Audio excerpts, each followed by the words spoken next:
Greetings and welcome to Austin, Texas Garden. Today I'm going to be doing another backyard garden tour showcasing all of the things that I'm growing here in July 2022. So today's the 1st and it is super hot. We are in the middle of a huge heat wave and we've gotten a little bit of relief because we got a ton of rain in Maine recently, but we're well into the triple digits, and just because of that, that doesn't mean things are not growing anymore. I'm doing all sorts of zone pushing where I have tropical plants like these pineapples behind me, and I also have olive trees, peach trees, cucumbers, and jalapeños. And I would say that the drought has probably been more difficult in terms of growing stuff than just the heat. But today we're just doing a gardening in the heat episode. And so as we're getting ready for Independence Day, my wife and I are gonna go on a little road trip, and we should be back on the 4th. I'm gonna pick some of these cucumbers. We're gonna try to get them pickled. I have a quick 3-day pickling technique that I'm going to be showing off in a future video, so stay tuned for that. But for today, we're going to be looking at my ornamentals, my fruits and vegetables that I've got in my backyard garden, and discussing my backyard orchard. I have about 14 fruit trees in total. If you're new to the channel, I like to pan around and just show people the space that I'm working with. I live in Maine. This is the suburbs, and I've got a nice little 4,000 square foot backyard here on my 1/5 of an acre plot, where I grow all sorts of fun things like this olive tree in a container. And so today we are going to be starting off our garden tour by discussing my raised bed. This is my raised bed. I featured it in many episodes. If you've seen one of these garden tours before, then you know all about it. I built it last November out of yellow pine boards. These are 2x12s, and it has been super fruitful. I've already harvested close to about 20 pounds of tomatoes from it just in this growing season alone. And as I panned by just a moment ago, you can see I've got cucumbers. They're looking good. All sorts of cucumbers. The tomato plants are still hanging in there with us. I bet you're wondering how often I water. It's about once every other day. I don't have a volumetric amount of how much I water, but it's a lot. Obviously, during this drought, we've had to resort to watering frequently to keep these plants alive. But the jalapeños love the heat. They don't mind. They do need water too, less than the other plants, but they're doing well. I think everything is thriving. So I'm going to start off by talking about my raised bed here and the things that I'm growing in it specifically. As I just mentioned, these are jalapeños. I'm going to be picking some of these as well, and we are going to add them to our cucumber brine, and we should have some cucumbers and pickled peppers as a nice side for our Independence Day barbecue. So jalapeños are really, really great. I don't know a ton about their germination, but I do know that they grow these little white flowers, like pretty much every other pepper. And when they get pollinated, they put off jalapeños. They turn red. They've been on the vine for a while. Red doesn't necessarily mean they're spicier. It just means they're more flavorful. They have kind of a more sweet flavor profile, as opposed to the green ones, which have a more earthy flavor profile.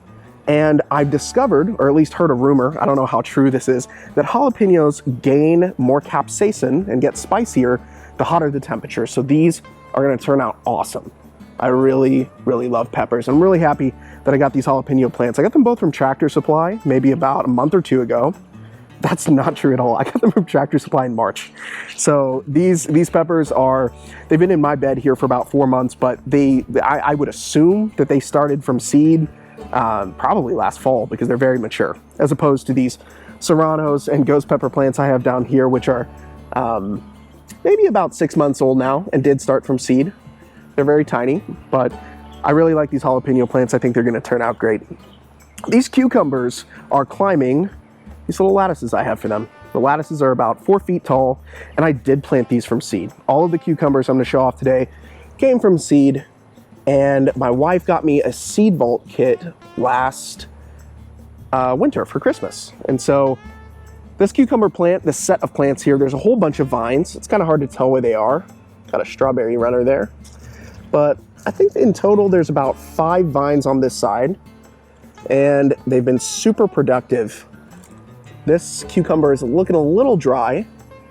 Obviously the dry leaves here is nothing to be worried about. It's impossible to be completely healthy in this type of heat. But we do have some super mature, good looking cucumbers. This is a perfect candidate for picking here today. I wanted to also just kind of show, like, these yellow ones have just been on the vine too long. I should have removed them a long time ago. I didn't bother doing so. And then we have stuff like this. I kind of wanted to save them for the video, but like that's fungally infected. It needs to get cut off now. I don't know if that's going to spread to the leaves, but that cucumber is no good.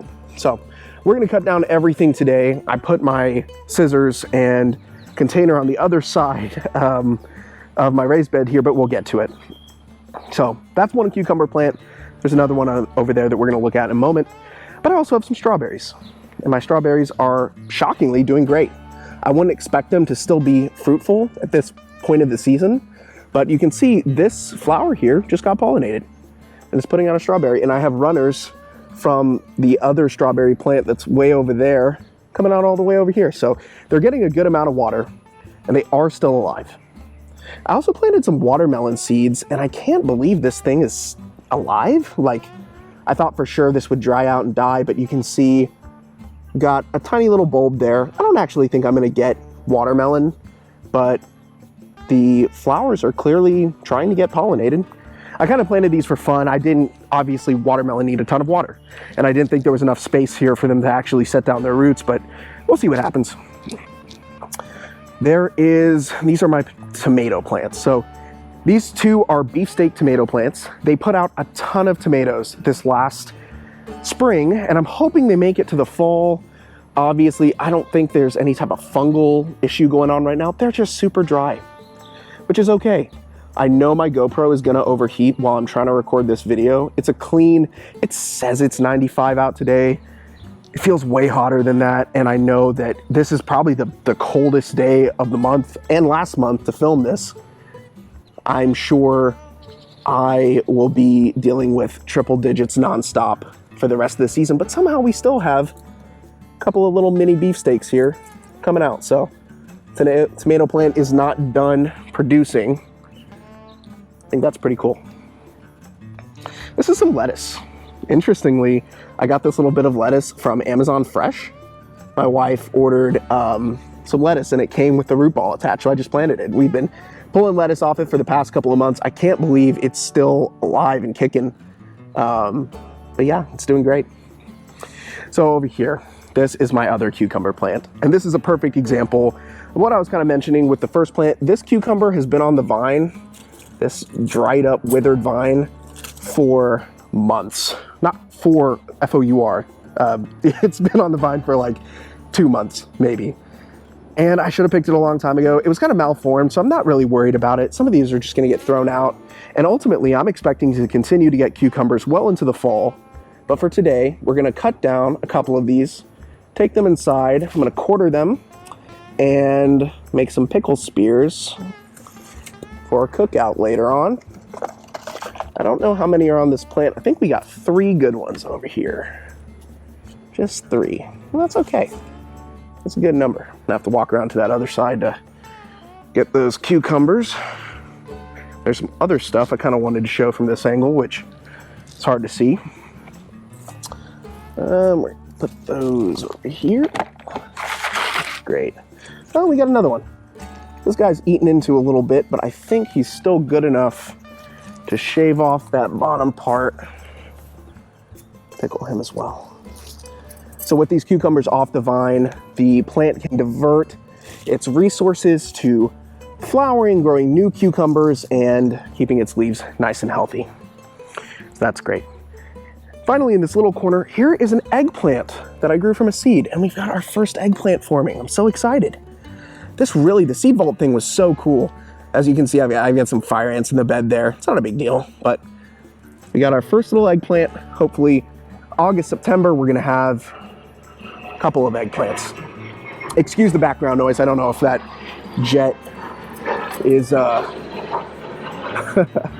is super loud in the video. We live close to an airport, so every time I come out here to film, there's always some plane flying by, but that's okay. Let's see how many cucumbers we have over here. I'm not gonna cut all these down right now. I wanna move along with the video before my camera overheats. So I'm gonna finish harvesting this stuff up, the peppers too, and at the end of the video, we'll see in total what we got. That is my raised bed, and it's super cool, and there's a lot of really great things in it. But moving on, I wanna talk about some of my plants in containers. So some of the plants that I have in containers are right here. This is my zone pushing plants and containers section, where I've got an avocado sapling that I grew from a seed about two years ago. Yeah, the summer of 2020. I started this avocado and it is doing so wonderfully. Bruised and battered by the heat, but still kicking. Very proud of this one. We're gonna see how long we can keep it alive. And then these pineapple plants are pineapples which I brought back from Hawaii. So I've explained this a couple times in my previous videos, but perhaps if you're a new viewer, I took these pineapple crowns back from Hawaii in April of 2021. So they're about a year and some change old, about 15 months old, and they've gotten super big. These were 6 to 8 inches tall when I got them each, and are now a clean 2 feet. That one on the right there was in the shade for longer than the others, so it's a little stunted, but they're all doing well. And those other things you see growing out of them, I have no idea what some of this stuff is. Might just be weeds. That right there is obviously parsley. I don't know how that got in there, but I'm thinking that these will probably produce fruit either this winter or this fall, I mean, or I'll have to overwinter them for another season, which will be fine if I have to do so. Some other plants that I'm growing in containers are these olive trees. I grew an olive tree back in my old place and it was super successful. I brined olives in the early part of 2021. You can see those little circular things there on the vine are olives. This is what kind of olive tree is this? I think it's I don't want to guess. I might put it in the comments if anybody has a question about it, but I'm not sure what type of olive tree this is. I'm gonna have to look it up. But I put in some ornamentals next to it. We just have some petunias and marigolds, and there were some sunflowers in there, but they're all dead now. I like to just add a little bit of color. I think it makes the backyard containers look nicer, makes it fun for entertaining. And we'll have to stay tuned, see if those olive trees put out this fall. And then this was an assortment of ornamentals here. These plants belong to my roommate. She's been watering them and keeping up with them, but man, it's just so dang hot out here. The basil's gone to seed. Everything's kind of dying out, but there's still some food growing. In this corner we've got, wow, that's interesting. I don't know if, okay, so this is a little container. I'm just noticing this. This little container here is purslane. Purslane is a flowering succulent. It's one of my favorite plants. It's super cool. And I'm not sure if that's purslane over there, but my olive tree, I'm trying to avoid getting stung by that wasp. My olive tree has what looks to be some purslane in its container. Not sure how that happened. Not sure if that propagated naturally or if that came with the olive tree by mistake. Something just fell into its container, but I think that's kind of cool. So that's my second olive tree. And then these sunflowers are not, I didn't plant these. These are just natural. They were in the development when my house got built, and I decided to just let them grow because I think they're pretty. And maybe, if we're gonna talk function, maybe this sunflower will aerate the soil around this peach tree before it taps out all of its nutrients and water. So I make sure to water it pretty heavily and frequently. And then we've also got this little blackberry bush. I don't know if anybody's had any success kind of stimulating blackberries and making them grow. I have not had much progress with this one. So, video is barely getting started and I'm already super sweaty. It's, like I said, I think it's 95. I'm out here, I've got my Dads Against Weed shirt. My wife got me this as a Father's Day present from Middle Class Fancy on Instagram. Go check them out. I think they've got funny swag. So, yeah. We're gonna take a look now at some of my peach trees.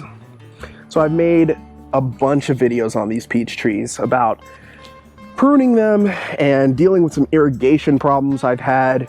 There are 8 of them in total and they love the heat. Peach trees are a perfect backyard fruit tree to plant. They do not need a lot of water. In fact, if they have too much water, it'll be a problem, which was the irrigation problem I just referenced. And they thrive in this dense clay soil. They do not seem to be bothered.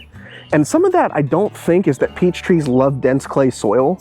And I mean, I do really believe they love heat and relative dryness, well-draining soil, I mean. But I think peach trees are just really hardy.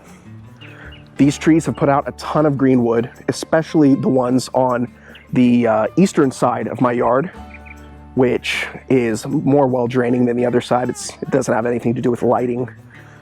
They both get a ton of sun, the east and the west side. So we just had to do a bit of a time skip because my GoPro overheated. Once again, no shade on GoPro. They are a great company. It is just July. It is really hot. But I was just trying to say that, and so also forgive me if I repeat myself because there was like a 15-minute break there. But over here in the back, that is a Rio Grande peach tree. This one, that one, and then this one over there are all Royal Zest peach trees. And I can't remember which ones came from Green and Growing and which ones came from Costco. But Green and Growing is a local nursery in Pflugerville. They are amazing. They have really wonderful fruit trees. And then Costco's just got good deals, y'all. And like the trees that they sell are great and capable. And this tree, obviously I just planted these this year, but all that greenwood up there, I'm betting will produce fruit, provided we get a pretty typical winter. So that also gave a really good opportunity for me to go inside and harvest the rest, or while my GoPro was in the freezer, for me to come and harvest the rest of my cucumbers and pickles. So these turned out super well. I was very pleased with this. Check it out. I'm gonna hold it up for scale right here. And it looks great. And also for the thumbnail. And I weighed it up. It was about 8 pounds. So super pleased with the way this summer harvest turned out. It is very surprising to be getting this much great stuff this close to the peak of the heat season. And don't worry, I'm gonna get the fungally infected junk out of there. I'm gonna clean up after I finish shooting my video. So moving on, we're almost done with my backyard. You know what, I just remembered all of those past peach trees we looked at were all from Costco, as is this one. The tall ones are from Green and Growing. And this one is just looking real thin because of I think it's been a bit of the leaf rot, which I corrected with this French drain in a previous video. We had a ton of standing water here. It was always just like a big mud puddle, but now it's finally getting to the point where there's good drainage. And as a result, I think there's probably still some root rot going on there, some damaged roots, and this tree's gonna need a year longer than the other ones to just really get established. I mean, really the same could be said for this one. There's still some of these leaf curl looking leaves on here, but I don't think that's a drainage issue that's ongoing. I think that that is just some damage that's been done for sitting in a puddle for 2 months. And then finally, over here we have, I'm trying to remember what kind of, these are Tex Prince peach trees. So all of these are the same, actually. That's a Tex Prince, that's a Tex Prince, and that's a Tex Prince. Not that that's evidence of like why one's doing better than the other. It's just strictly, in my opinion, drainage issues. We got greenwood up top there, greenwood around the sides here and over there. Things are really bare just because of those puddles. And finally, I have a couple of fig trees. There's not much to see here. They're just kind of little sticks in the ground. And one of them, this one over here, actually had some figs on it earlier in the season, but just due to the heat, it dropped all its figs. It was doing great mid-June, and now it's just this little withered husk, but that's okay. We're gonna give it a few more seasons to recover. I won't go and take pictures of my old house because that'd be super weird to go loiter on the new owner's place and take pictures, but my old fig tree did amazing. I've driven by because we have friends that still live in the neighborhood, and it's like almost 4 feet tall now. And I wish I could get it on camera, but it once looked like this sad little peach tree, or sorry, fig tree over here. So with that, those are some of the things that I'm growing in my backyard for the summer 2022, July 2022. I don't know when I'm gonna publish this. I might try today, but realistically, it'll probably have to be tomorrow because I'm about to have to get on the road for 8 hours. But before I'm done, I wanna show you guys some of the projects that I've been working on in the front yard. This is my front yard. My wife and I live on the corner lot. And I really haven't spent much time doing filming in the front yard for the past couple of garden tours because we've just been doing a whole bunch of work with this yard. For a long time, there were some really not great looking, dead, decaying bluebonnet husks in our yard, and I've done a lot of weeding by hand that has just taken forever. These trees that I'm panning past are crepe myrtles, and while this one's kind of doing all right, the other two have been really suffering for a long time. I am wondering if anybody's any tips for crepe myrtles. I'm not sure if it's just they need more water than I'm providing, and I am watering them really frequently, but they've just been struggling for Man, probably, I mean, since the beginning of the season, since March. Please excuse the cars in the background. just the nature of doing this in the suburbs. I could do another take, but realistically, there'll just be cars in that one too. I also planted a lemon tree and a mandarin tree here in my front yard. Got our lemon tree here and our mandarin tree over there. And if you were wondering why I cut down the live oak, I didn't really reference the live oak that was sitting in my backyard, chopped up in the fire pit. There's a burn ban, so I haven't burned it yet, but it had some sort of fungal infection, so we had to take it out. It just dropped all its leaves multiple times, and there was a bunch of white dust around the base. When I cut into it, the inside of the wood was kind of gray, so we had to get rid of that, which was an eyesore for a long time. But one of the things I've been working on is this little front yard garden bed. These are zinnias, I think. I might be wrong. These are zinnias over here, 100%. I grew these from a seed, which I planted back in March. They've turned out really lovely. They had some nice color to the front. I had some more of them, but I had to tear them up to get these bricks in. I just wanted something that looked symmetrical and a little more uniform. This over here, I have no idea what that is. These might be some type of zinnia. I should know. But over in this corner, this is the next descendant of the sunflower that I grew last year. Last year I grew and harvested a mammoth, or maybe it was a gold sunflower plant, I can't recall. But the sunflower here in the front is just a little withered because there's a bunch of like nasty soil down below it. At least that's my suspicion. I had a couple more of these growing in the backyard, but my dog ate them all. So this is what I'm left with.